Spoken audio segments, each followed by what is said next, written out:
PCB management committee के chairman Najam Sethi आज press conference में अहम फैसलों का ऐलान करेंगे। भारतीय क्रिकेट बोर्ड के रवैये से नाला, Pakistan cricket board Asia cup की मेजबानी के हवाले से भी अहम पॉलिसी बयान जारी करेगा। नजम सेठी की प्रेस कॉन्फ्रेंस आज कज़ाफी स्टेडियम में शेड्यूल है, जिसमें दौरा मुत्तहिदा अरब अमारात में इंटरनेशनल क्रिकेट काउंसिल, भारतीय ऑफिशियल्स और दूसरे हुक्काम के साथ मुलाकातों की तफसीलात से आगाह किया जाएगा। Chairman Najam Sethi team management की तकर्रुरी और कप्तानी के मामलात पर भी लाहे अमल पर ब्रीफ करेंगे और कौमी टीमों के सीनियर्स और जूनियर सिलेक्शन कमेटी के हवाले से भी अहम पेशरफ से आगाह किया जाएगा।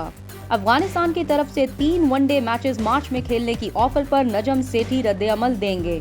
पीसीबी में अहम तकर्रियों के साथ डिपार्टमेंटल क्रिकेट की बहाली समेत दूसरे अमूर पर अपडेट भी प्रेस कॉन्फ्रेंस का हिस्सा है।